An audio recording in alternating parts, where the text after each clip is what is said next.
Todavía podemos ahondar un poco más en estos versículos 14 y 16 del capítulo 14 del Génesis. Y retomando la última exposición, lo podemos abordar de otro modo. Es decir, dicho de otra manera, el justo Abraham, confiado en el poder de Dios, no se arredró ante la fuerza desplegada por hombres poderosos. De hecho, aunque conocía la revuelta que estos habían organizado para poder apoderarse de todo y sus respectivos triunfos, se puso en camino para salir a su encuentro. La Escritura nos menciona esto para descubrir de antemano que Abraham triunfó sobre ellos no gracias a su fuerza física, sino gracias a la confianza puesta únicamente en Dios. Así pues, fortalecido con la ayuda de lo alto, todo lo consiguió, y no porque usara armas, ni flechas, ni lanzas, ni porque disparara arcos, ni se defendiera con escudos, sino por ir en compañía de hombres nacidos de su casa, como menciona Juan Crisóstomo en sus homilías sobre el Génesis. Aquí habría que destacar estos dos elementos fundamentales. Primero, que el triunfo que consigue Abraham sobre enemigos poderosos y también ciertamente numerosos no remite para nada a algún aspecto que le correspondiera a él. Por ejemplo, el ejército que hubiera podido juntar o la fuerza que poseyera él mismo en su persona, es decir, su fuerza física. No, en realidad el triunfo remite únicamente a la confianza que él ha puesto en Dios y nada más en Dios. Esto es por una parte, o sea, aquí ya descubrimos cómo los grandes triunfos, las grandes batallas en esta vida, que no necesariamente tienen que ser militares, se logran superar a través de poner toda nuestra confianza en Dios. Esto por un lado. Pero el segundo aspecto que también debemos de tener en cuenta es que Abraham no marcha solo a este combate, sino que se hace acompañar de hombres nacidos en su casa. Esta última expresión que menciona Juan Crisóstomo. Y esto es sumamente relevante porque nos recuerda que los triunfos de la fe no se dan en solitario. O sea, los triunfos que se experimentan justamente en la fe nunca son triunfos alcanzados en soledad, sino que siempre remiten a esa compañía establecida por la comunidad creyente. ¿No? Esto es muy importante y ya se empieza pues a mencionar aquí en este texto del Génesis. Primero, cómo la fe se basa en una confianza absoluta en Dios. Y segundo, que este triunfo no solo va a depender de la confianza puesta en Dios de parte propia, sino que además involucra a esta comunidad creyente que en tanto compañía conduce finalmente a la victoria anhelada. En síntesis, aquí lo que se va a poner de relieve es que la fe no es acto en solitario, o sea, no es un acto realizado en solitario, sino una acción en comunión. Y por eso, precisamente, podemos ver cómo puede darse, ¿no?, en este momento un contraste entre la fe católica y la fe protestante, porque la fe protestante al parecer insiste en la fe como un acto más bien en solitario, o sea, algo que debe de ser mantenido y fortalecido por uno mismo, la fe pues como un asunto personal. Por el contrario, la Iglesia Católica siempre ha mantenido, y es justo lo que intenta recordarnos una y otra vez, que la fe en cuanto tal es una acción, pero no es una acción individual, es una acción en comunión, que de hecho involucra a la comunidad creyente en su conjunto. O sea, la fe no es un asunto individual, es un asunto de comunidad. De hecho, la victoria de la fe únicamente se da a través de la intervención de los nacidos en casa del Señor, es decir, de los miembros de la iglesia en comunión. Y esto hay que tenerlo también muy en cuenta, porque cuando nosotros, por ejemplo, le pedimos a Dios algo en particular, no son únicamente nuestras peticiones las que intervienen de manera directa en la obtención de lo que estamos solicitando, sino que al mismo tiempo se ven involucrados estos miembros de la iglesia en comunión, cuya intercesión, ¿no?, cuya intervención resulta por demás fundamental. Pues bien, como hemos escuchado, Abraham contó 318 siervos suyos nacidos en su casa y los persiguió hasta Jobá. Este nombre, es decir, Jobá, significa vida. Y como está también mencionado, Jobá está situada a la derecha de Damasco. No olvidemos que los corderos están a la derecha, mientras que los cabritos están a la izquierda. Así pues, la persona ejercitada en la fe sabe muy bien qué soldados ha de elegir para realizar una batalla, con qué armas habrá de dotarlos y con qué banderas tendrá que guiarlos. De hecho, tal persona no va a llevar por delante figuras de águilas ni de dragones, sino que marcha a la batalla con la cruz de Cristo y en el nombre de Jesús, es decir, fuerte con este signo y fiel con esta bandera. Con razón, cabe definir como persona ejercitada en la fe, es decir, en la pasión del Señor, la que ha cogido por entero la sabiduría del justo, ¿no? Se está refiriendo en este caso a Abraham.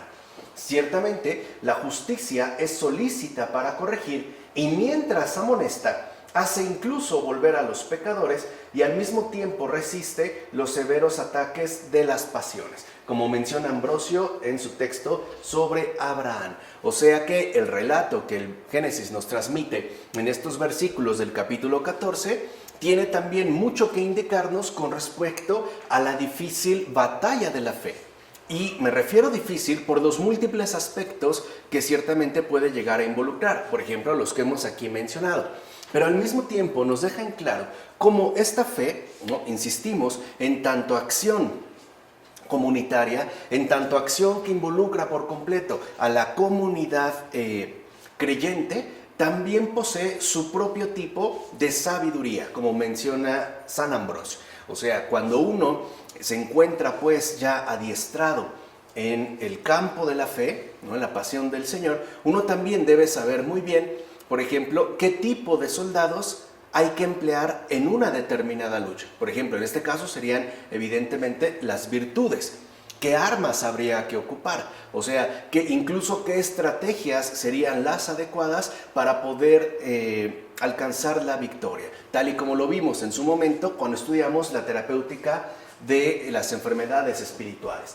En consecuencia, debemos aprender que así como Abraham no recurrió a todos, sino a los nacidos en su casa, así también nosotros debemos recurrir a los que combaten por su propio Señor. De hecho, una mano desde lo alto colaboró en el ataque y dirigió los acontecimientos. Por eso no tuvieron necesidad de armas ni de otro tipo de recursos, que es algo también importante de tener en cuenta. Dijimos, Abraham se pone en marcha poniendo toda su confianza en Dios.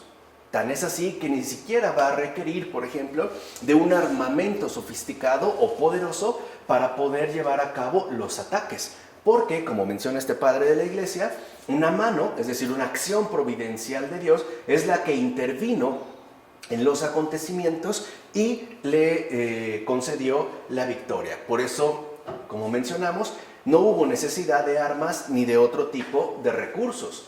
Más bien, luego de que apareciera Abraham con sus siervos, a unos los golpeó y provocó que otros huyeran.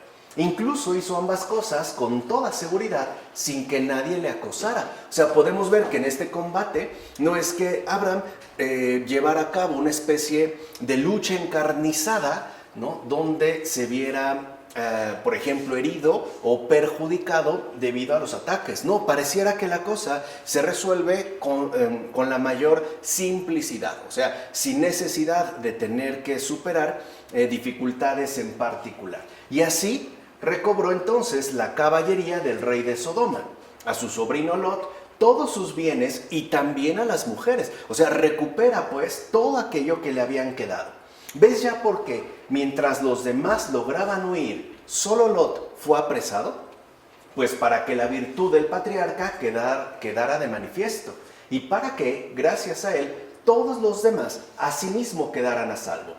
De hecho, Abraham regresó portando un grande y espléndido trofeo y proclamando con voz más fuerte que la de una trompeta que había obtenido tal trofeo y logrado la victoria, no por un poder humano ni por el uso de la fuerza física, sino porque la mano que procede de lo alto lo había realizado todo, como afirma Juan Crisóstomo en sus homilías sobre el Génesis. O sea que en el caso de Abraham también se pone ya al descubierto y se deja de manera bastante clara que en los asuntos de fe Es justo la acción providencial de Dios la que adquiere la absoluta primacía.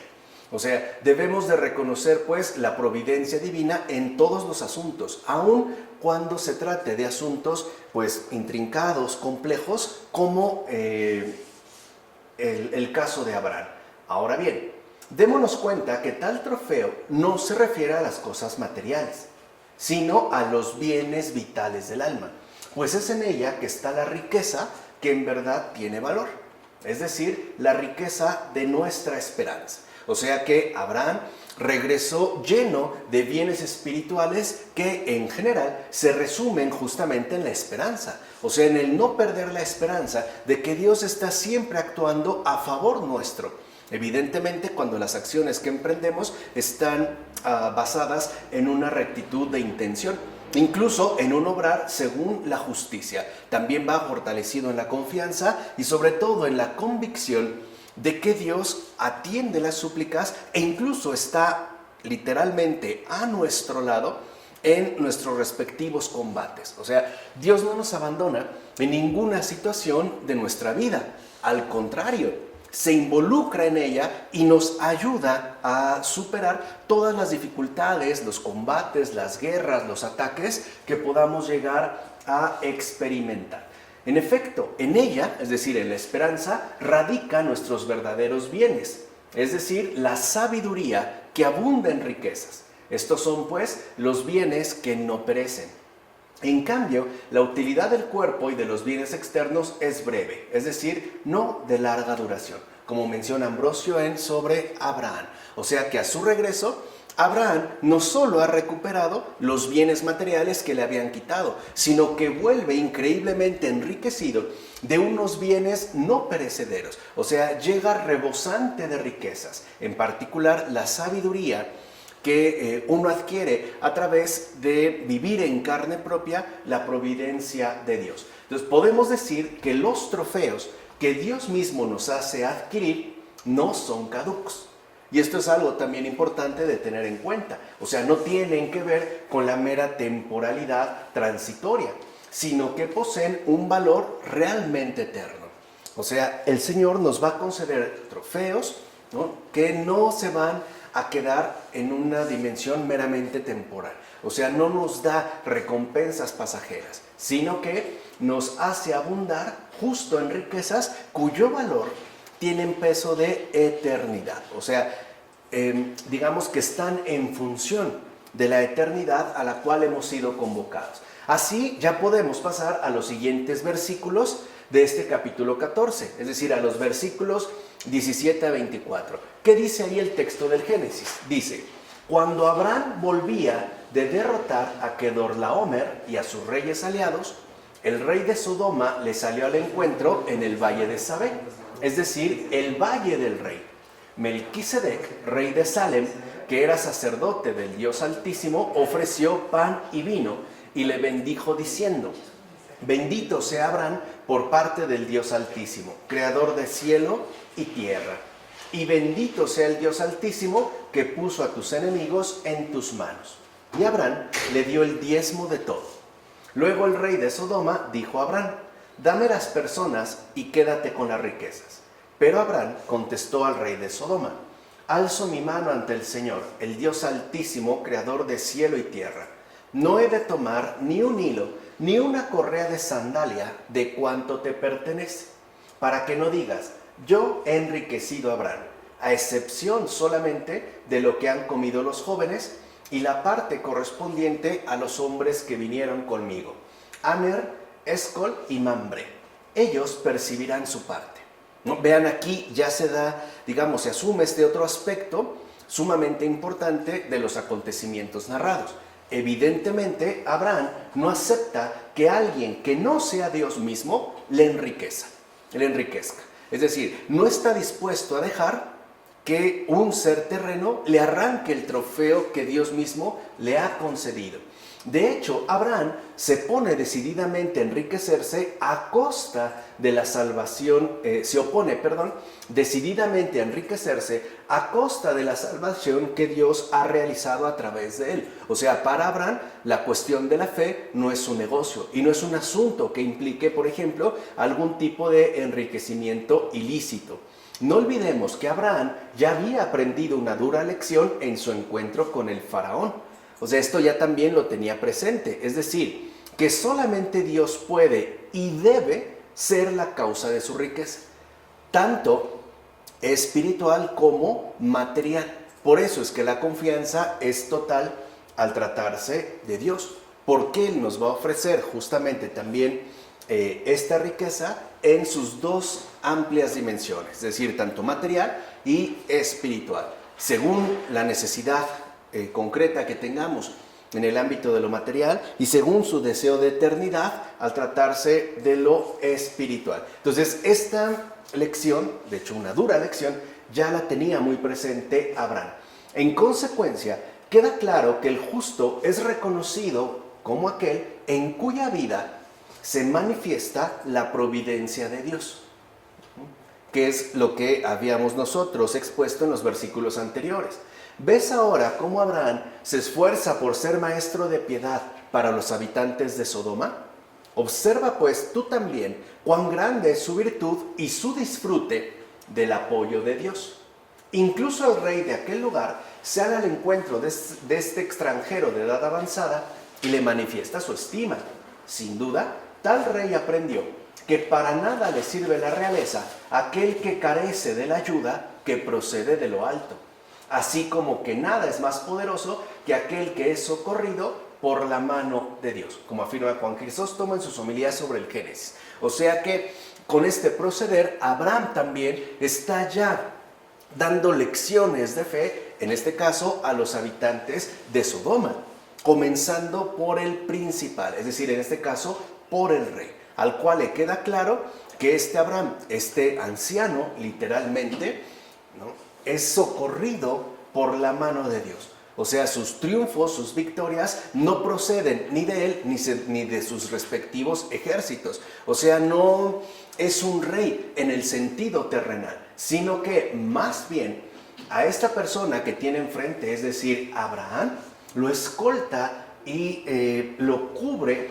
esa ayuda divina que procede de lo alto, ¿no?, lo cual ya nos va ubicando en una dimensión sumamente distinta a la que, por ejemplo, ya estaba arraigada en aquellos momentos. O sea, pensar que porque un rey tiene ejércitos poderosos, ya por ello será invencible o incluso podría dominar sobre el mundo entero, aquí, insisto, se viene abajo.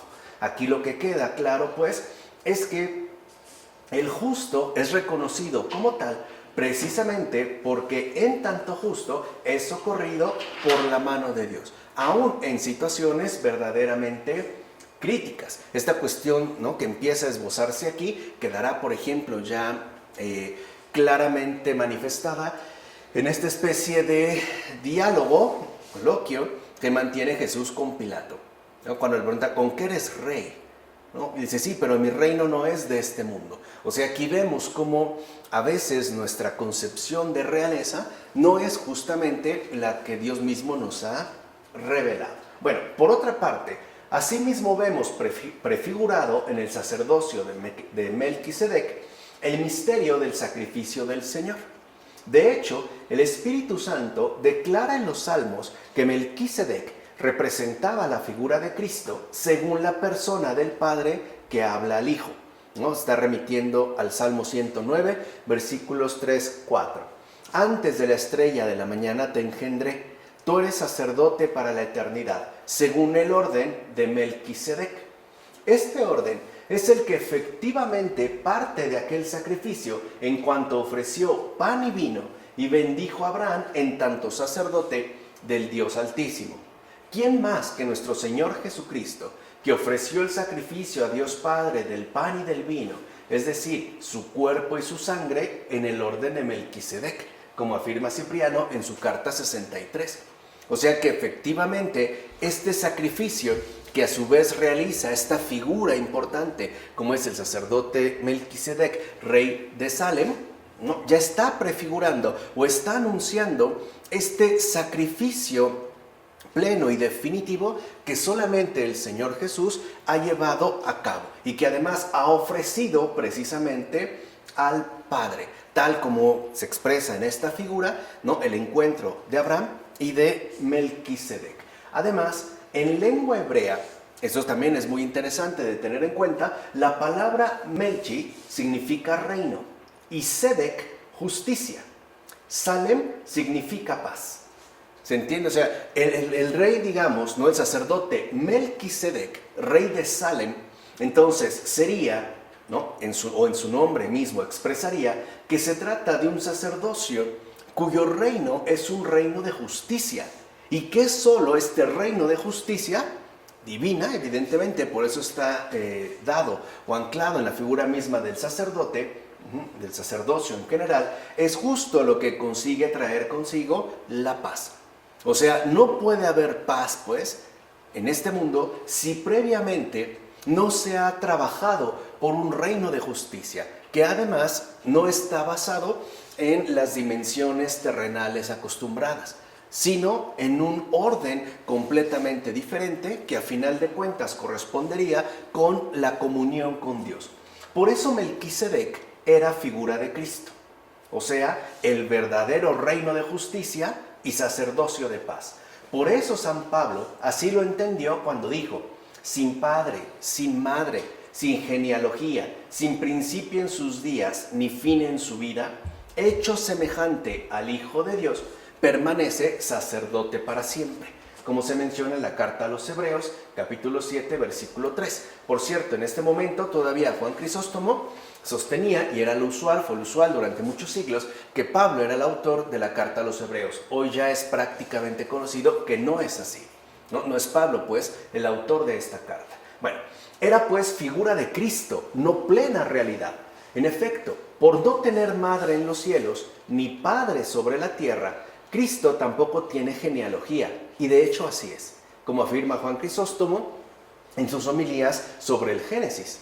Entonces, esto es importante porque, digamos que la figura de Melquisedec pondría al descubierto un aspecto muy importante del misterio de Cristo. Recuerden que cuando hablamos de Cristo, para no perderlo de vista, estamos hablando del Mesías.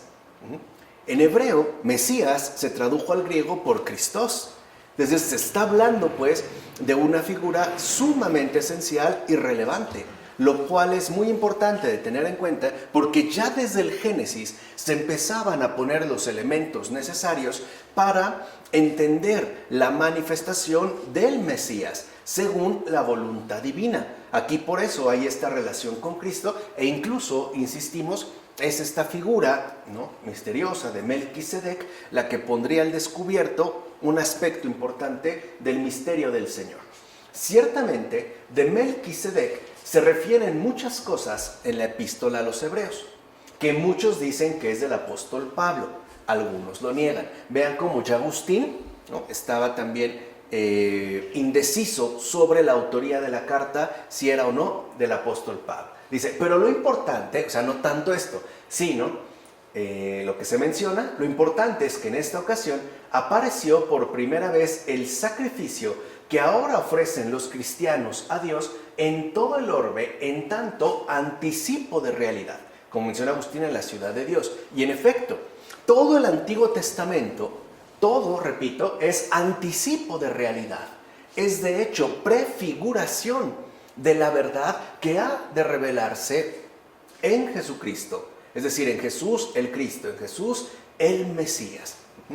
Y por ello es tan importante que podamos entender cómo entonces el Mesías, en tanto anticipo de realidad en la figura de Melquisedec, está llamado a establecer este sacerdocio de paz y este reino de justicia no en el nivel horizontal, o sea, no según en esta tierra, sino la paz pues en vertical, es decir, la reconciliación entre Dios y los seres humanos, a través del ofrecimiento del pan y del vino, es decir, a través del ofrecimiento de su carne y de su sangre. Además, cuando Melquisedec bendijo a Abraham, se puso de relieve el poder de Dios que en efecto se manifiesta en sus criaturas. Esto significa que los venerados por los seres humanos no son dioses. De hecho, tal bendición puso de manifiesto la ayuda de Dios, pues Abraham no habría podido sobrevivir al poder de aquellos que lo acosaban sin la influencia, es decir, sin la intervención decisiva de lo alto. En efecto, Dios mismo fue quien realizó todo, es decir, el que hizo de los fuertes débiles y el que dominó a los que portaban armas a través de los que no llevaban ninguna, lo cual en efecto ya está expresando un verdadero prodigio. Y con esto queda claro que todo procede de la gracia de Dios, que ciertamente proporciona fuerza tan grande e invencible, como afirma Juan Crisóstomo en sus homilías sobre el Génesis. Ahora bien, es propio del hombre de fe no aceptar nada de las cosas terrenas, es decir, nada que pertenezca a las seducciones temporales. Fíjense, esto es algo importante de tener en cuenta, porque a veces cuando hablamos de cosas terrenas parece que nos estamos refiriendo a la materialidad primaria de la cual ciertamente también tenemos necesidad. Y no es esto, o al menos no es este el sentido que los padres captaron al referirse a las cosas terrenas. De hecho, cuando hablan de lo terrenal, que hoy por ejemplo nosotros podemos captar más bien en términos de mundano o de mundanidad, se están refiriendo a estas seducciones dadas en nuestra experiencia concreta de vida y por tanto temporales, que en efecto nos pueden conducir a dejar a Dios de lado, o bien que nos pueden desviar del bien al mal, de la virtud al vicio. Bueno,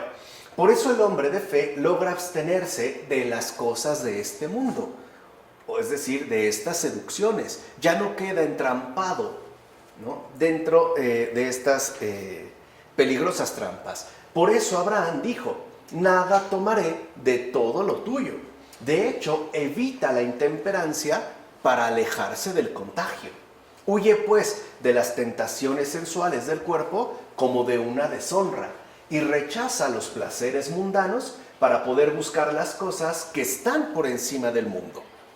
Esto es lo que significa levantar las manos hacia el Señor, que nosotros, por ejemplo, en un gesto muy particular, seguimos realizando al momento de rezar el Padre Nuestro. En efecto, la mano que hace el bien es justo la gran virtud del alma. En este caso, el alma levanta la mano no hacia el fruto del árbol terreno, sino siempre hacia el Señor.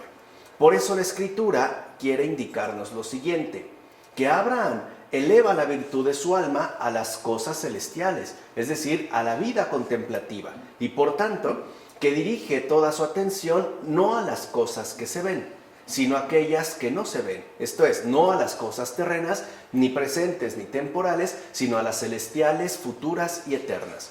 No obstante, de las cosas visibles se debe obtener el beneficio de una conducta práctica y civil, como afirma Ambrosio en su texto sobre Abraham.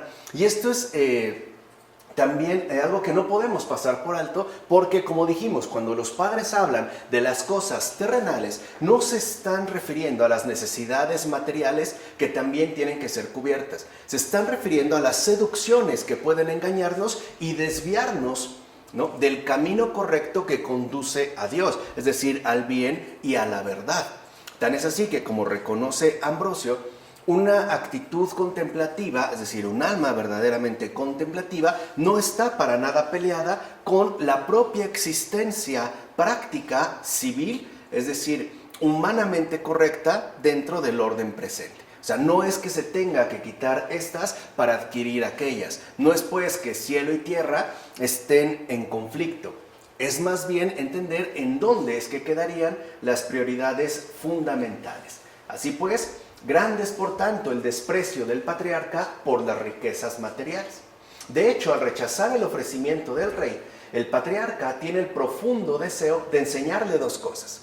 Recuerden que él está haciendo enseñanza, ¿no?, de vida para los habitantes de Sodoma. Primero, que él está por encima de todo lo que el rey pueda otorgarle. Porque, como vimos, es asistido plenamente por la providencia de Dios, por su intervención prodigiosa. Y segundo, que por eso mismo es entonces maestro de gran piedad. Es como si Abraham le dijera: ante ti pongo como testigo al Creador de todo que no tomaré nada tuyo, precisamente para que logres conocer en todo a Dios y no creas ya que son dioses los moldeados por los seres humanos. Fue pues el Hacedor el que dirigió el curso de la guerra y el que me concedió la victoria. Así pues, no esperes que yo me contente con tomar algo de lo que tú me ofreces. De hecho, no me puse en marcha por obtener una recompensa, sino por amor a mi sobrino, pues es este el proceder de un hombre justo, es decir, su modo natural de ser, como afirma Juan Crisóstomo en las homilías sobre el Génesis. Con esto se nos deja en claro lo siguiente: para la verdadera experiencia de fe, no hay ya necesidad de meros recursos humanos. De hecho, lo que adquiere una total primacía es la intervención que viene de lo alto, es decir, la acción providente del Señor. Dice Abraham: poseo al que suministra incontables bienes, y por eso disfruto de un gran favor de lo alto. No necesito pues tu riqueza, ni echo de menos el bienestar humano. Me basta la distinción que Dios mismo me dispensa según la generosidad de sus dones. A Lot se le concedieron cosas insignificantes y sin valor, mientras que yo he sido considerado digno de grandes promesas. Y ahora, mientras me ocupo en una riqueza mayor y disfruto de la gracia de Dios, no acepto tu riqueza. En efecto, Abraham no estaba fingiendo ante el rey, sino que estaba comportándose sinceramente. De hecho, dio cumplimiento a lo mandado por Cristo a sus discípulos: lo recibisteis gratis, dadlo gratis. Así pues, Abraham mantiene buen ánimo, y esto se debe a que la victoria, el trofeo y todos los demás han sido obras de Dios con su invencible poder, como afirma Juan Crisóstomo, que es justo lo que habíamos mencionado ya al hablar del trofeo de la victoria. Por otra parte, cabe mencionar que Abraham también ha dado cumplimiento a la ley apostólica. Consentiré, dice Abraham, que ellos tomen una parte, ya que han dado muestras de amistad. Fíjense, en este caso Abraham está hablando por sí y está basándose en su experiencia concreta de vida. Esto es algo que también no podemos perder de vista. La fe siempre tiene que ver con una experiencia concreta de vida. O sea, no es una abstracción ni una idealidad que no encuentre cabida en nuestra situación humanamente viviente. No, en este caso Abraham está hablando desde su postura, o sea, desde lo que a él le corresponde, pero no por ello aplica, por ejemplo, el mismo criterio a todos los que le rodean y que se han visto involucrados en su respectiva hazaña. Es lo que los padres llaman ley apostólica. Repito, dice Abraham: consentiré que ellos tomen una parte, ya que han dado muestras de amistad. En efecto, en su amistad, aquellos incluso estuvieron dispuestos a compartir con Abraham los peligros. Por eso los recompensa, o sea, da cumplimiento a la ley apostólica que afirma: el trabajador merece su sustento, pero no les permite tomar más de lo necesario. ¿Ves entonces la concreción de la virtud del gran patriarca? ¿Te das cuenta cómo manifiesta buen criterio en lo que al desprecio de la riqueza se refiere, evidenciando por tanto su humildad? ¿Ves ya que todo lo hace sin jactancia ni altivez, ni da muestras de engreimiento por la victoria acaecida? Como afirma Juan Crisóstomo en sus homilías sobre el Génesis. Entonces puede decirse, por tanto, que la humildad es precisamente la mayor de todas las virtudes. Y aquí aparecería el segundo rasgo fundamental en esta iniciación a la fe. La primera, como dijimos, es una confianza total en Dios. Pero en segundo lugar, esta confianza debe estar siempre respaldada por la humildad. O sea, la humildad de reconocer que ha sido Dios el que lo ha realizado absolutamente todo. En efecto, qué notable es que Abraham no haya querido ni siquiera tocar algo del botín obtenido con la victoria, ni tomar nada de lo que se le ofrecía. Y con razón, ya que recibir la recompensa disminuye el fruto de la victoria. O sea, eliminaría la gratuidad de la buena obra. De hecho, es sumamente importante saber si se ha actuado por dinero o por fama. En el primer caso, o sea, si se actuó por dinero, se tratará de un mercenario. Y en el segundo, o sea, si se actúa por fama, por obtener reconocimiento, etc., se va a tratar de un falso salvador, es decir, de un fanfarrón.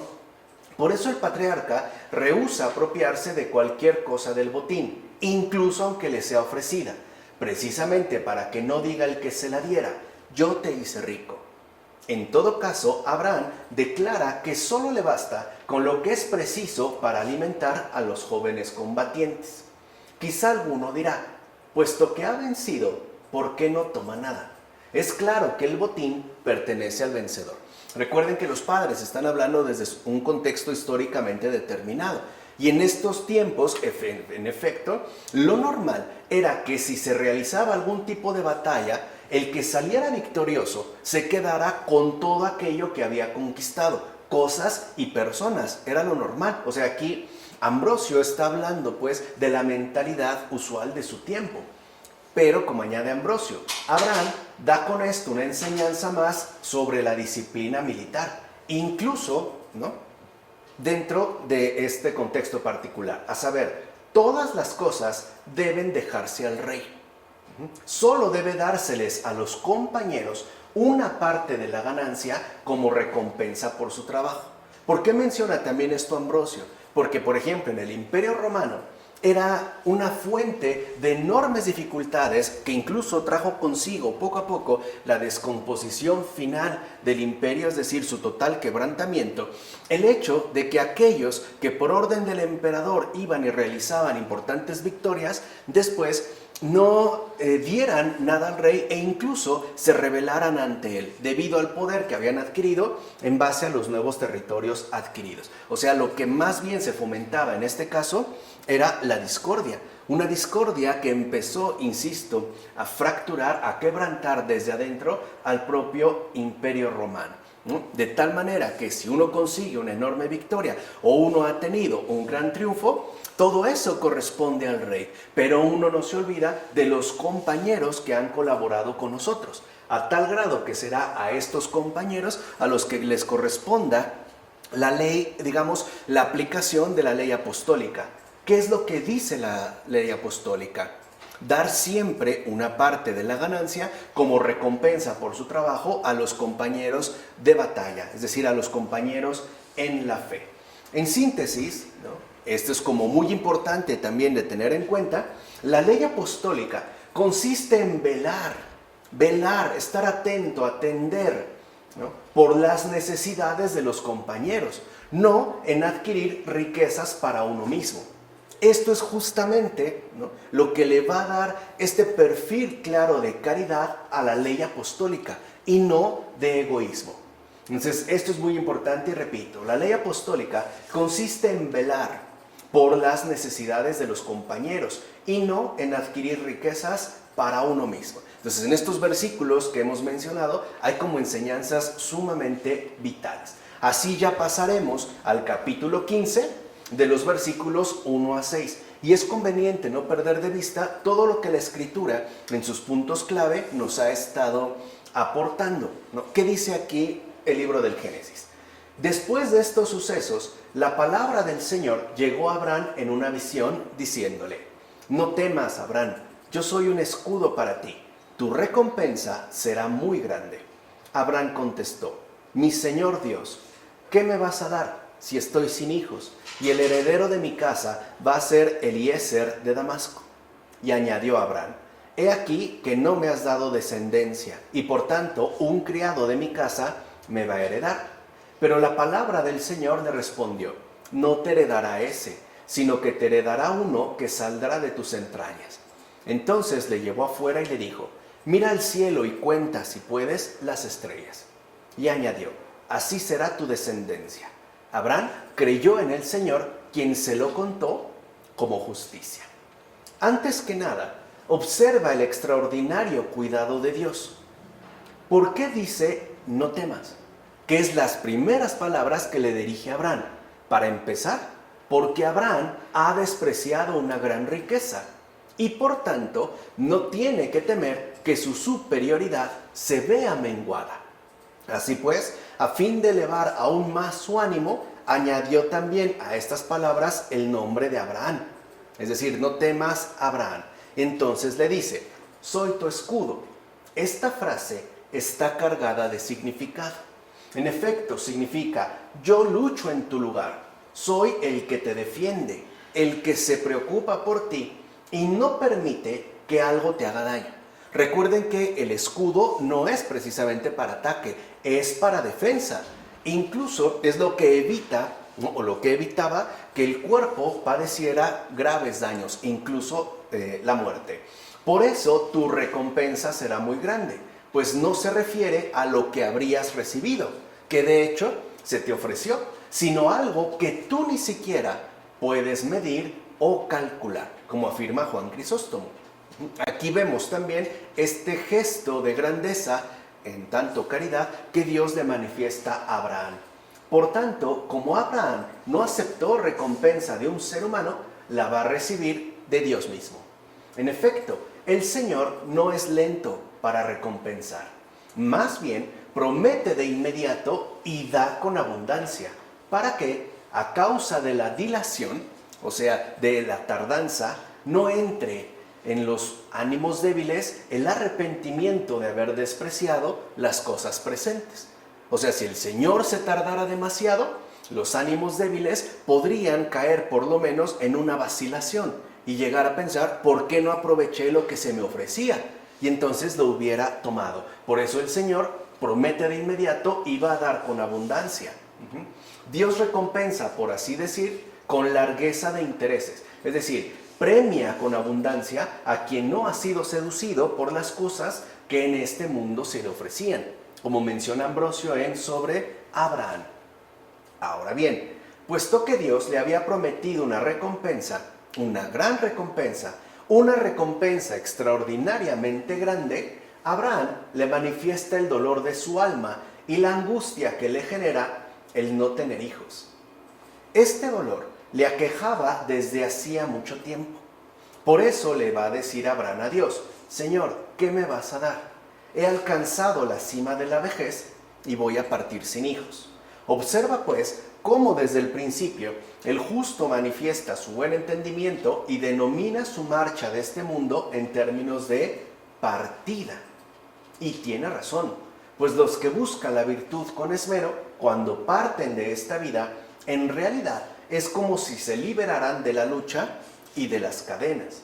En efecto, para los que viven virtuosamente, se trata de un traslado de una situación peor a otra mejor, o sea, de una vida temporal a una eterna que no tiene final. O sea que el modo, como afirma Juan Crisóstomo, o sea que el modo mismo en el cual se expresa Abraham ya está dejando al descubierto o ya está poniendo en evidencia que esta persona concreta, Abraham, es un hombre de fe. O sea, se comporta en base a las exigencias de la confianza, de la humildad, pero también de la sinceridad, ¿no? Su propio modo de expresarse, o sea, por decirlo en pocas palabras, su propio modo de hablar refleja lo que él es. O sea, aquello que ha ido adquiriendo con el tiempo al mantenerse fiel al Señor. Por otra parte, las palabras de Abraham, al referirse a su siervo como su heredero, expresan algo importante. Es como si le dijera a Dios, no he sido digno de las mismas cosas que mi siervo, sino que por el contrario, yo partiré sin descendencia y sin hijos, y este que es mi sirviente heredará lo que tú me concediste. Y esto a pesar de la promesa que en repetidas ocasiones me hiciste al referirte a mi descendencia. Mira también en este punto la virtud del justo, o sea, digamos, la fe del hombre creyente, pues aunque abriga en su interior estos pensamientos, en ningún momento se irrita ni dice palabras que pudieran llegar a ofender.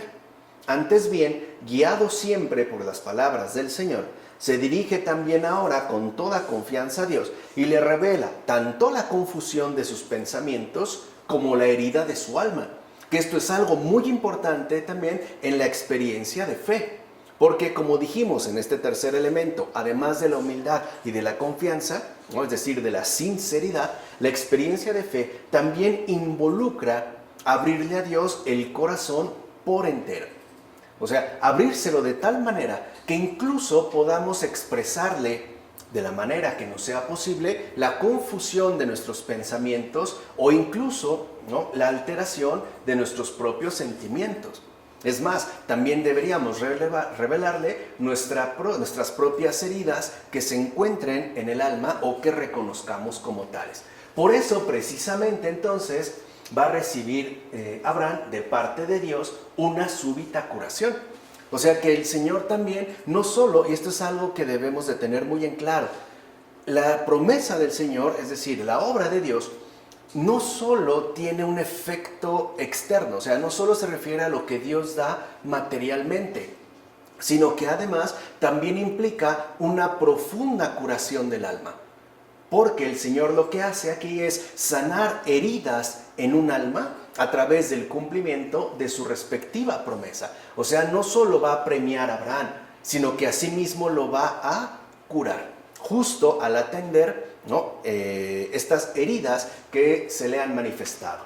Naturalmente, consideremos de igual manera qué recompensa pide Abraham a Dios. Él no pide riquezas como si fuera un avaro. Tampoco pide una larga duración en esta vida, como uno que teme la muerte. Y tampoco pide poder, sino que solicita un heredero digno de su obra. Aprendan, pues, los seres humanos a no despreciar jamás el matrimonio, ni a todos aquellos que puedan llegar a ser los herederos de Dios. Justo lo que está ocurriendo en sentido totalmente opuesto en el mundo contemporáneo. El desprecio del matrimonio, incluso, ¿no?, digamos, como la promoción intensiva y extensiva del aborto. O sea, la matanza de todos aquellos que pueden llegar a ser herederos de Dios. Más bien, tengan siempre en cuenta la herencia recibida que asimismo han de transmitir a los descendientes y herederos. O sea, aquello que Dios nos concede no solo será para nosotros, también se verá reflejado en los descendientes y los herederos que nos hayan sido asignados. Así pues, si no están movidos por la decencia ni por el vínculo sólido de la virtud, que las personas al menos deseen un matrimonio basado en la dignidad, como afirma Ambrosio. De hecho, y esto es importante de tener en cuenta, ¿no?, recuerden que esto es en relación a lo que Abraham expresó en tanto herida del alma en relación a su siervo, el matrimonio es la sede a la cual Dios ha concedido y encomendado el cuidado de la posteridad eterna. O sea, el cuidado de su respectiva, de la descendencia a la cual se dirige y alcanza su promesa. Es una posteridad llamada a recibir de manera íntegra la herencia de la fe, o sea, la recompensa de la salvación. Entonces, el matrimonio es esta sede a la cual, ¿no?, Dios mismo le ha concedido y encomendado el cuidado de la posteridad eterna. Y este cuidado, ¿no?, en particular, lo que implica es hacer llegar, es decir, transmitir la herencia de la fe, que no sería otra cosa más que la recompensa de la salvación. Esa es la finalidad del matrimonio. Hacer llegar a la posteridad por venir, que además es eterna, la herencia de la fe. Darles, pues, la recompensa de la salvación. Además, tengamos en cuenta lo siguiente. Abraham realmente deseaba una descendencia, pero no en términos de una sucesión servil y esclava, sino libre. O sea, para Abraham lo importante no era tener un hijo por tener un hijo, y entonces al cual cargarle con sus respectivos anhelos e incluso, ¿no?, sus respectivas frustraciones. No, o sea, Abraham no quiere pues un hijo según la carne, sino según la gracia. Un hijo que no quede pues condicionado a un estado de servilismo y esclavitud. Él quiere una descendencia libre. Él realmente quiere una familia dada por la gracia. Esto es lo que anhela. Por eso Abraham deseaba en verdad la descendencia de la iglesia, que es como menciona Ambrosio. O sea, no solo está pensando en sus hijos y sus familiares, está pensando en esta posteridad que corresponde a la descendencia de la iglesia, es decir, al pueblo de Dios. Así pues, aprendamos también nosotros de Abraham a creer en las palabras de Dios, a confiar en sus promesas, a no seguir nuestro propio criterio y a mostrar siempre buenos pensamientos e intenciones, que es justo lo que los anteriores versículos nos han expresado y nos han enseñado. Básicamente estas 4 cosas. Primero, creer en las palabras de Dios. Segundo, confiar en sus promesas. A todos nos da estas promesas. Tercero, no seguir nuestro propio criterio.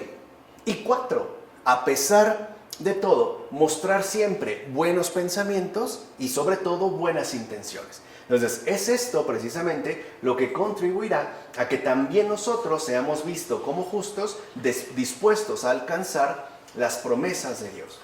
A Abraham se le prometió algo que iba más allá de la naturaleza y comprensión humanas. No olvidemos que Abraham era anciano. Digamos que por naturaleza ya no estaría en condiciones de engendrar un hijo. Esto es algo pues que implica entonces la fe. Por eso también nosotros debemos trascender los razonamientos humanos, justo para poder creer y alcanzar los bienes prometidos, como afirma Juan Crisóstomo en sus homilías sobre el Génesis. O sea que la exigencia de la fe no necesariamente se queda en las limitaciones de la comprensión meramente humana. Invita a algo mucho más grande, tan grande que solo nuestra confianza es capaz de responder adecuadamente ante lo que Dios mismo nos ofrece, es decir, los bienes prometidos. En efecto, ¿cómo se ha difundido la descendencia de Abraham si no es a través de la herencia que se transmite por medio de la fe? Una herencia por la cual somos asimilados al cielo, comparados con los ángeles e igualados con las estrellas. Por eso se dice, así será tu descendencia. Y Abraham creyó a Dios. ¿Qué es pues lo que creyó? Que Cristo, mediante la encarnación, sería su futuro heredero. Y para que sepas qué es esto lo que creyó, dice el propio Señor: Abraham ha visto mi día y se ha alegrado. En Juan. Así pues, Abraham no buscó la explicación racional, sino que creyó con prontísima fe, como afirma Ambrosio.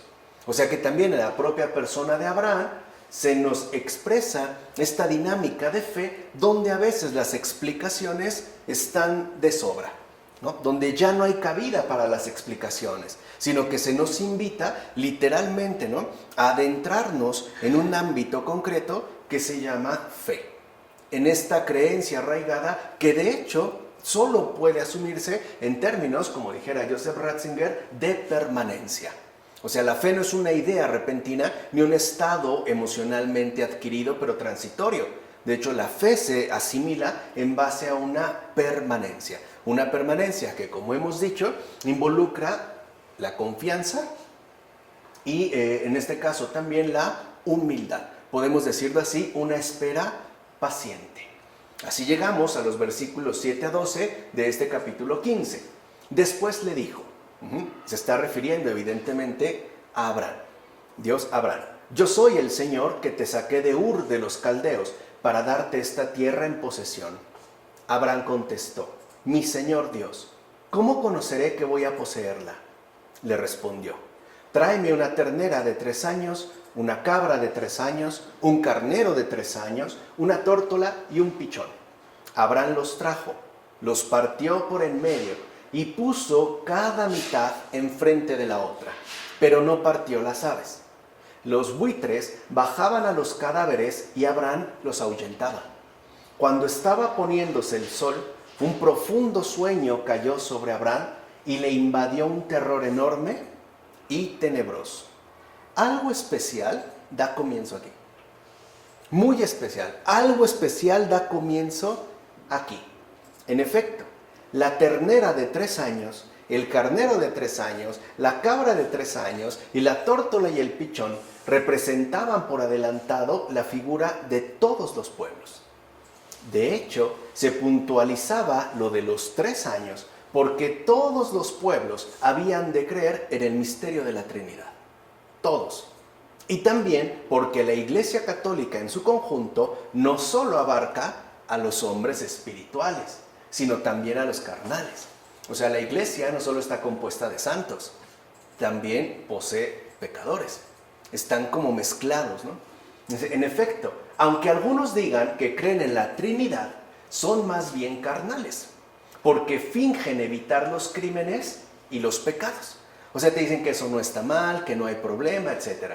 Y puesto que se mezclan los carnales con los espirituales, por eso se añaden la tórtola y el pichón. Estos dos son los espirituales. Los otros tres animales son los carnales, como afirma Cesario de Arles en su sermón 82. Y esto ya indica algo fundamental. En la iglesia, que es la obra y la voluntad de Jesús, ¿qué hay más? ¿Carnales o espirituales? Espirituales. Son los pocos. Y de hecho son los pequeños. Comparados con los otros animales, por ejemplo, en términos incluso de dimensiones, un pichón es muy pequeño frente a una cabra, por ejemplo. Parecería incluso algo insignificante. Y esto también es para que nos quede claro que la iglesia es pura obra del Señor. O sea, es una obra providencial de la gracia.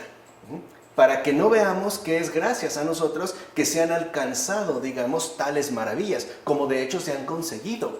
No, en realidad, como dice San Cesáreo de Arles en su sermón 82, en realidad los espirituales, los miembros pues espirituales de la iglesia, son los más pequeños en comparación con los demás. Con esto entonces, efectivamente, se deja en claro que los espirituales son menos e incluso más pequeños que los demás miembros de la iglesia. No obstante, la obra de Dios sigue adelante en su realización. En realidad, los santos son la levadura, los no santos son la masa.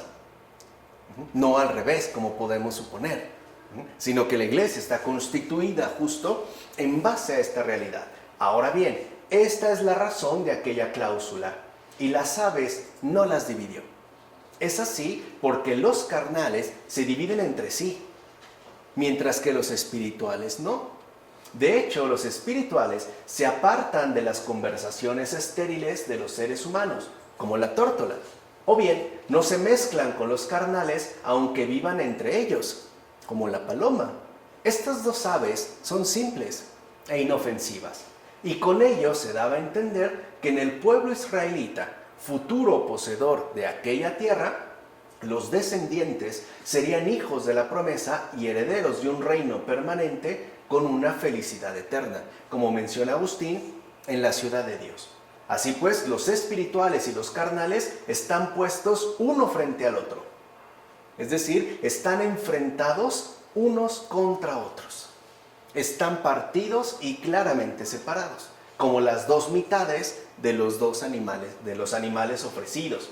De hecho, los carnales están divididos y enfrentados entre sí porque los lujuriosos y amadores del mundo no dejan de provocar divisiones y escándalos. Incluso puede decirse que mutuamente se oponen entre sí. En cambio, los humanos espirituales, es decir, las aves, no están divididos. ¿Y por qué razón los espirituales no están divididos? Porque tienen un solo corazón y una sola alma en el Señor. De hecho, en ellos no hay más que un solo querer y un solo no querer. Son pues semejantes a las aves. La tórtola, por ejemplo, simboliza la castidad y la paloma la simplicidad. En efecto, en la Iglesia Católica, todos los que temen a Dios se muestran castos y sencillos, y por eso pueden cantar con el salmista: ¿quién me diese alas como a la paloma para volar y encontrar descanso? En efecto, los carnales viven en el mundo oprimidos por las graves ataduras de los vicios, mientras que los espirituales se elevan a lo alto con las alas de las diversas virtudes. De hecho, con dos alas, el amor a Dios y el amor al prójimo, se levantan hasta el cielo. Por eso Abraham no partió las aves, ya que los espirituales, como hemos dicho, tienen un solo corazón y una sola alma. Es decir, no pueden estar divididos o apartados del amor de Dios o del amor al prójimo. Es más, a los espirituales ni siquiera los tormentos los apartan de Cristo, mientras que los carnales fácilmente se separan y dividen con rumores frívolos. Y es verdad, a veces basta un comentario para que ya se tomen distancias, o para que literalmente no se establezca una guerra, aun cuando sea fría. A los espirituales ni siquiera los divide la espada cruel, mientras que a los carnales incluso los separa el afecto terrenal. En todo caso, a los espirituales no los rompen ni siquiera las pruebas duras, mientras que a los carnales los corrompen incluso las pruebas más blandas. Por eso Abraham partió los animales, pero no las aves, como afirma Cesario de Arles en este sermón 82. Además, démonos cuenta que las aves que descendían sobre los cuerpos divididos no indican nada bueno. De hecho, es un símbolo de los espíritus malignos que siempre andan buscando y revoloteando alrededor de nosotros el menor atisbo de división. O sea, allá donde en un alma haya el menor atisbo de división, allí habrán espíritus malignos que como buitres estarán, rondándolo hasta abalanzarse sobre él. Por eso mismo Abraham los ahuyentaba. Es decir, para darnos a entender que los fieles auténticos han de perseverar hasta el final a pesar de las embestidas de los malvados, cosa que evidentemente va a suceder. Por otra parte, el pavor y el terror enorme que se apoderó de Abraham hacia el atardecer significa lo siguiente: en torno al fin del mundo, los verdaderos fieles sufrirán grandes quebrantos y tribulaciones. De esto habló el Señor en su Evangelio cuando dijo: entonces habrá una terrible tribulación como no la hubo desde el principio, como la afirma en Mateo, y lo dice Agustín en La Ciudad de Dios. Pues bien, el contemplar visiones celestiales, a Abraham le sobrecogió el temor propio del hombre perfecto. Y hay que notar de entrada lo siguiente: a la caída del sol le sobrevino un éxtasis. Con esto el texto significa un progreso, ya que el día de la presente situación se ha alejado de Abraham para dar paso a otro suceso al venir sobre él la bendición. O sea que el progreso de Abraham corresponde al avance en la iluminación.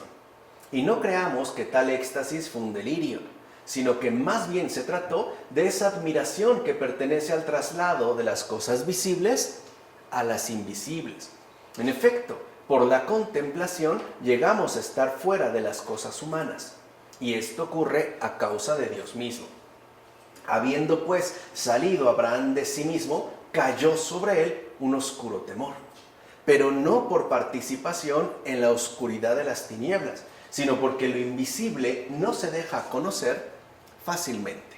Así pues, una cosa es la negrura de las tinieblas y otra muy distinta, la oscuridad de lo invisible. En realidad, la contemplación e inteligencia de las verdades sobrenaturales les produce un vértigo y un temor divino, incluso a los grandes hombres que se dedican a ellas, como afirma Dídimo el Ciego. O sea que la experiencia de Abraham fue una experiencia sobrenatural y fue un avance en la iluminación, que está, comienza o parte de la contemplación y termina en la iluminación. Entonces, en síntesis, el sueño de Abraham es la expresión de esa revelación que sobrepasa, y por mucho, la mera intelección humana. Así es como se va entonces a seguir a estos versículos 13 a 16 del capítulo 15. Le dijo a Abraham: has de saber que tus descendientes serán extranjeros en tierra ajena, donde los someterán a esclavitud y los afligirán durante 400 años. Pero yo también juzgaré a la nación a la que habrán de servir, y después saldrán con grandes riquezas. Tú te reunirás con tus padres en paz. Serás sepultado muy anciano. Ellos volverán aquí a la 4ª generación, porque hasta entonces no se habrá colmado la culpa de los amorreos. La palabra anuncia la estancia del pueblo en Egipto. En efecto, habitaron en una tierra que no era la propia, sirviendo como esclavos al faraón, siendo además muy maltratados, tanto por él, es decir, por el propio faraón, como por los demás egipcios, que los veían con desprecio y de hecho los trataban con desdén. Esto no contradice lo dicho en el libro del Éxodo, es decir, después de 430 años salió de la tierra de Egipto el ejército del Señor. Hay que fijarse en lo siguiente: no se ha dicho que salieron una vez cumplidos los 400 años, sino después de 400 años. Con esto se aclara lo de los 30 años referidos en el Éxodo. Ahora bien, el Señor en efecto juzgó a la nación a la cual servían como esclavos, pues los castigó con 10 plagas. Y al último se hundieron como plomo en medio del agua. Y ciertamente salieron con muchas riquezas, ya que si bien es cierto que durante algún tiempo el Señor nos castiga un poco, no lo hace de manera despótica ni arbitraria, sino por un fin bueno, que quizá por el momento no conocemos. Como afirma Dídimo el Ciego en sus comentarios al Génesis, que de hecho son palabras que pueden aplicarse y deben aplicarse a los tiempos presentes de grave pandemia. No es un suceso ni despótico ni arbitrario. ¿Es doloroso? Sí. Evidentemente que sí. Pero es por un fin bueno, que al menos por el momento no conocemos. Por otra parte, el texto muestra sencillamente que Dios le anuncia a Abraham su retirada de esta vida. Y con esto se nos deja en claro que el sabio deja la vida en paz. En cambio, el pecador, al tener los pensamientos perturbados y por tanto el alma a sí mismo turbada, no puede hacer lo mismo. De hecho, como uno es encontrado en el momento de la muerte, es también juzgado. Así pues, el que sea provisto de paz, o sea, comunión con Dios, aquí abajo también se marcha en paz. Pero el que tiene agitación y pensamientos perturbados no puede irse así. O sea que el ser humano será juzgado según el lugar en que se ha encontrado al momento de morir. Así pues, Abraham se marchará en paz con sus padres, o sea, siendo agradable a Dios, ya que el hombre fervoroso se marchará con sus padres según el Espíritu, precisamente por ser hijo en la similitud de las costumbres. Y esto, aunque según la carne se tengan unos padres malvados, como afirma Dídimo el Ciego en sus comentarios al Génesis. O sea que nosotros tenemos padres y padres. O sea, vamos a decirlo así, tenemos padres que son aquellos que nos han precedido en la fe y tenemos progenitores, a los cuales se referiría nuestra existencia terrenal. Hay una especie de paternidad mayor, al grado de que con ellos, con los que nos estamos acompañando, se les conoce justo como padres de la iglesia. O sea, también ellos tienen una paternidad sobre nosotros, porque nos ayudan a nacer o a fortalecernos o a madurar o a permanecer en la fe. Ahora bien, una vez dicho esto sobre Abraham, Dios se dirige ahora a sus descendientes. Y para empezar, se hace énfasis en su respectivo retorno, es decir, en el hecho de que llegarán a ser habitantes de su tierra. Esto se debe a que Dios actúa con mesura y en el tiempo indicado, es decir, oportuno, siendo incluso paciente hasta que llegue el momento preciso de la retribución. En efecto, la paciencia y la bondad del juez se muestran en que aguarda a que lleguen al colmo los pecados de los amorreos, pues es después de censurar y exhortar, o sea, después de promover todo cuanto contribuye al arrepentimiento, que de no hacer caso como el faraón, Dios entonces inflige el castigo. Este último, es decir, el castigo, es atraído por la dureza del corazón humano, como afirma Dídimo el Ciego en sus comentarios al Génesis. Y esto es muy importante de tener en cuenta, porque en realidad no es que Dios nos castigue, es que nosotros literalmente como que le arrancamos a la fuerza este castigo. Ya cuando llega a un punto en el que la dureza del corazón humano, ¿no?, se va al límite. O sea, llega pues al colmo. Por ejemplo, en términos de malicia. Pues bien, este pasaje de la Escritura parece referirse a los judíos que pasaron a Egipto y después salieron de allí. Pero si miramos con atención, el tiempo mencionado corresponde a la 4ª generación. Así que también convendría buscar aquí un sentido místico. En efecto, el número 4 se adapta bien a todos los números y es, en cierto sentido, la raíz y el fundamento del número 10. Además, representa el punto intermedio del número 7. El Salmo 93, por ejemplo, suele llamarse cuarto día de la semana, justo porque este número es intermedio entre los primeros 3 y los siguientes. Los que lo preceden son el primero, el segundo y el tercero, y los que le siguen son el quinto, el sexto y el séptimo. Por eso, quien canta este salmo atraviesa la vida de este mundo. Es decir, según los números, oportunamente dispuestos. Ahora bien, el Evangelio completo y perfecto está formado por 4 libros. 4 son también los animales místicos. Y también las partes de este mundo son 4. Es decir, norte, sur, este y oeste. Y de todas estas partes es que serán congregados los hijos de la iglesia para difundir el reino sacratísimo de Cristo. Vemos pues que la iglesia surgió con 4 lados. Y también la década deriva de este número.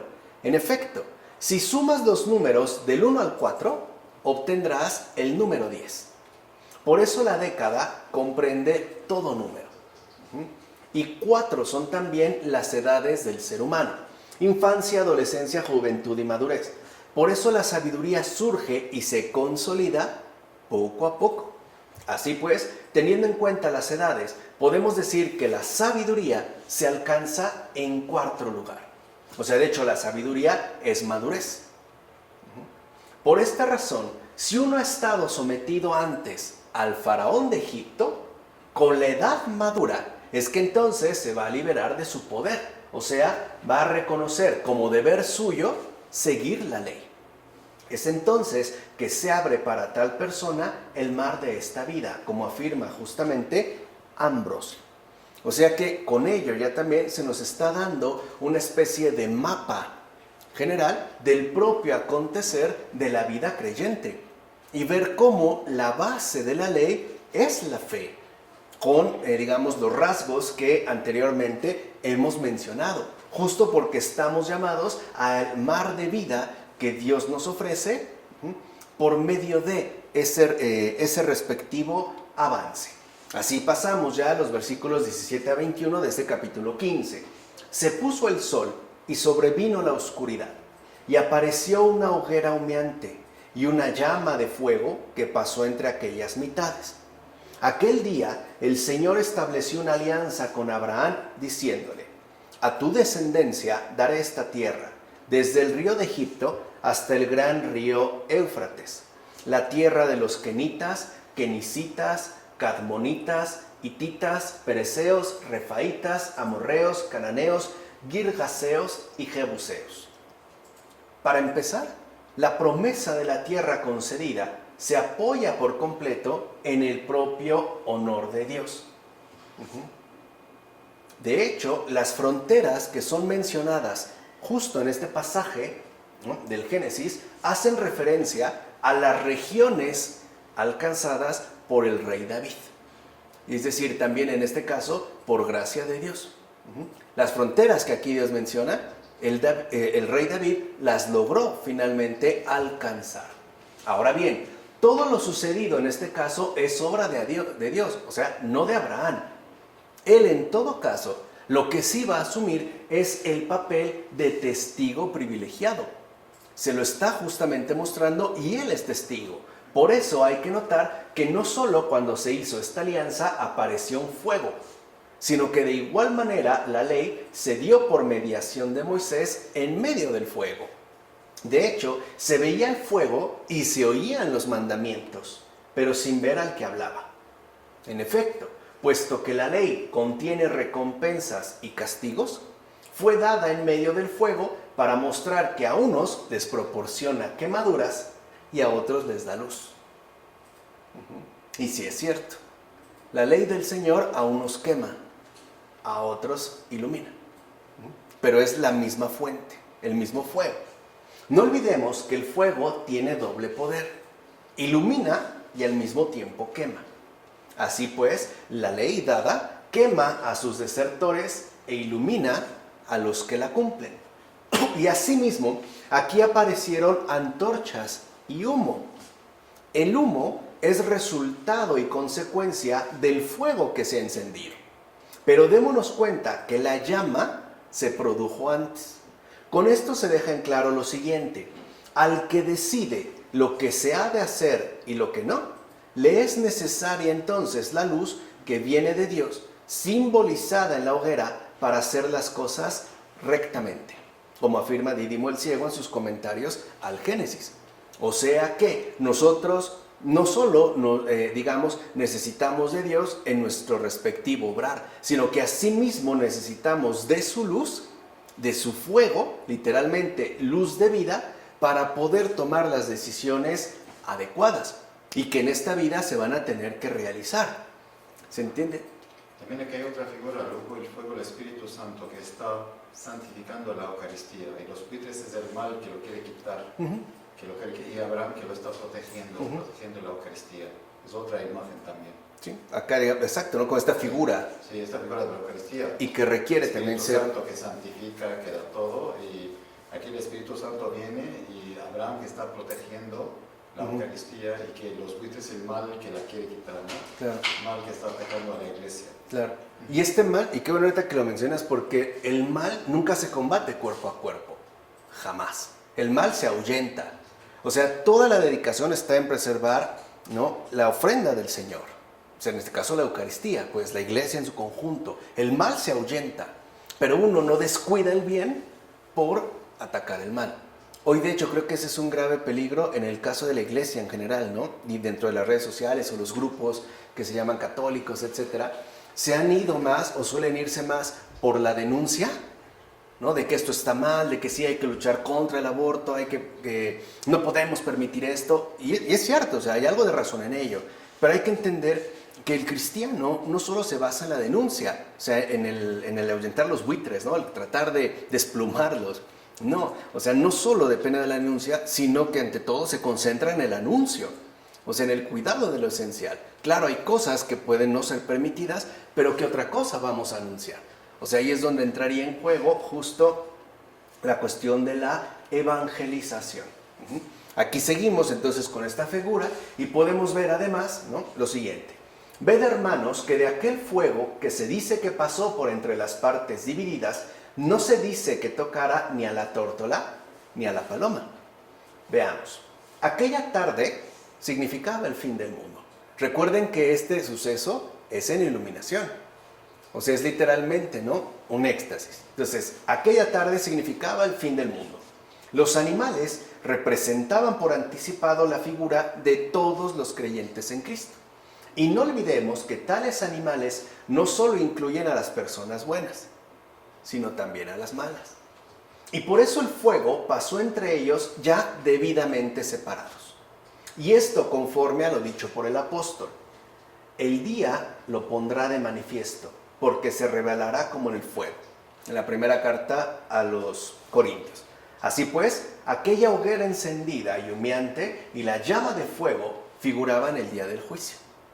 Es por eso que se apoderó del bienaventurado Abraham un temor horrendo y tenebroso. De aquí se concluye que si en el día del juicio apenas se salvará el justo, ¿dónde estarán entonces el impío y el pecador? ¿Dónde? Es claro que en el día del juicio habrá llanto y rechinar de dientes, muchos gemidos y muchos lamentos, debido precisamente a la aparición de una penitencia tardía, como menciona Cesario de Arles en su sermón. O sea, aquí también se está dando ya una visión, como dijimos, de toda la edad del mundo, lo cual se extendería incluso hasta su respectivo final. Ahora bien, en el sacrificio que Abraham ofreció, en el que las aves bajaban y él espantaba, Dios mismo le mostró que su semilla pecaría y sería oprimida. Pero de igual manera serían salvados gracias a la oración de los justos. De hecho, por medio del horno de fuego que descendió, Dios asimismo le hizo saber que incluso aunque se acabaran los justos de entre ellos, les llegaría la salvación del cielo. Como menciona Efrén de Nisibi, comentario sobre el Génesis. En el horno de fuego podemos ver el corazón de Cristo. Exacto. Es justo lo que ahorita iba a mencionar. O sea, aun cuando los seres humanos fallen, aun cuando aquellos a quienes se les ha confiado, ¿no?, la promesa claudiquen o se quebranten, no por ello entonces la salvación se verá interrumpida. De hecho, la salvación no vendrá de la tierra, llegará del cielo. Y por eso es este horno, ¿no?, ardiente que representa ese amor de Dios hecho carne, que es la voluntad del Padre, del Hijo y del Espíritu Santo. Por ello, vuelvo a repetir esto último, ¿no? Aunque se acabaran los justos de entre ellos, les llegaría la salvación del cielo, como menciona Efrén de Nisibi en su comentario sobre el Génesis. Así pues, una vez que las llamas de fuego pasaron en medio de los animales partidos en dos, se garantizó la alianza cuando dijo Dios: a tu descendencia daré esta tierra. Y a continuación, Dios mismo describe los límites del país. Es pues necesario que comprendamos esto según el sentido espiritual, anagógico. ¿No? Esta palabra, cuando se habla del sentido anagógico, se está hablando del sentido espiritual, para saber cuál es la tierra dada a la descendencia espiritual del santo. Recordemos que también el Salvador la promete a los que practican la mansedumbre. Bienaventurados los mansos, porque ellos heredarán la tierra. Por ejemplo, en Mateo capítulo 5, versículo 5. Pues bien, esta promesa se aplica a los verdaderos hijos y no a todos los descendientes por igual. Fíjense, aquí ya hay una diferencia entre hijos y descendientes. En efecto, no todos los descendientes son hijos verdaderos, ya que no todos hacen las obras de Dios. Todos somos descendientes, todos, pero no todos somos hijos. En consecuencia, solamente los hijos son herederos según la promesa. De hecho, también se dice con precisión desde el río hasta el río, ya que la promesa que se adapta a la descendencia del santo es justamente la virtud, la cual está situada entre realidades inestables, es decir, en medio de este mundo. Y esto es cierto. O sea, la virtud se encuentra siempre como azotada por las realidades inestables que lo constituyen y que de hecho parecen a veces, ¿no?, hacer tambalear la virtud. En efecto, las realidades inestables no forman parte de la virtud, sino que más bien constituyen sus límites. En consecuencia, el que se sitúa fuera de la virtud enseguida es señalado. Por ejemplo, cuando alguien hace algo indebido, ya se le puede ubicar, ya se le señala, o sea, ya está pues más allá de esos límites. Así pues, habrá que examinar de igual manera si esto no se ha dicho también de las pruebas que atraviesa la persona virtuosa, es decir, el hijo, ya que ésta siempre se encuentra en medio de los que le oprimen. Es decir, en medio de aquellos sobre los que ciertamente triunfa, como afirma Dídimo el ciego. Quiere decir que entonces también en esta figura se expresa la dura lucha que habrá que mantener para conservar siempre la virtud, es decir, la gracia del Hijo, y no de ser un mero descendiente, a pesar de que haya esta inestabilidad en el mundo, o sea, a pesar de que sea tan difícil permanecer en la virtud. Por ejemplo, ese es un rasgo muy característico, a mi entender, del mundo contemporáneo. Hoy es verdaderamente difícil permanecer humano, simplemente humanos. Entre tanta inhumanidad, parece que permanecer simple y sencillamente humano se ha vuelto un verdadero prodigio, ¿no? Ante el avance de tanta inhumanidad, la verdadera humanidad parece prodigiosa. Pues bien, aquí se pone de manifiesto el misterio de la iglesia, ya que a Abraham se le dan pueblos extranjeros que debe educar. Y a través de tal educación, dichos pueblos deben convertir sus vicios y por tanto corregir sus errores para vivir según la virtud, es decir, según la verdad. En efecto, aquí se ilustra el misterio de la iglesia, porque a través de sus apóstoles, que son israelitas, porque a ellos pertenecen los patriarcas, y de esos patriarcas Cristo ha nacido según la carne, como se afirma en la carta a los romanos, la iglesia debía ser constituida por el conjunto de pueblos paganos que llegarían a ser creyentes. Y no sin motivo se ha indicado aquí el número 10, los pueblos mencionados, ya que esto sirve para mostrar que aquellos que antes eran pérfidos, cuando finalmente completaran la medida de la impiedad, obtendrían ya la corona de la fe.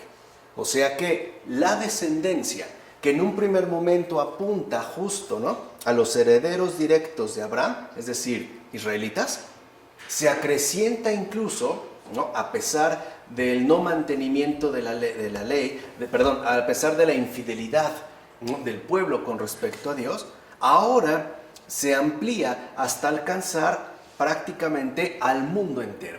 Es decir, aquellos que no estaban contemplados de manera directa dentro de los descendientes. Ahora pues, los hijos de Dios están en todas partes. Están configurados por todos los pueblos. Después, esta iglesia conformada, ¿no?, por paganos, pero que el Señor ha querido llamar también a su servicio. O sea, aquí es donde se obtendría finalmente la corona de la fe, que era también algo que otros padres habían destacado al mencionar, por ejemplo, un Agustín, que si gracias a la infidelidad de Israel nosotros hemos sido salvados o constituidos hijos, ¿qué será? ¿No? Cuando se manifieste el retorno a su fidelidad. O sea, si por el no de ellos a Dios, a nosotros se nos dio un sí, ¿qué ocurrirá cuando ellos digan entonces sí al Señor? Muchos han dicho que esa será como la culminación. Pero es importante pues tener en cuenta como este recorrido, sobre todo para entender que la fe, insisto, no es una cuestión abstracta ni idealizada, sino que es una concreción y que además implica sus respectivos esfuerzos, también tiene sus respectivos triunfos y por supuesto está rodeada de peligros. Pero es el Señor el que nos garantiza tanto el avance como la corona. Es decir, la corona que, como mencionaba Ambrosio en este texto sobre Abraham, es justo la corona de la fe. ¿De acuerdo? Vamos a dejarla hasta aquí. En nombre del Padre, del Hijo, del Espíritu Santo. Amén.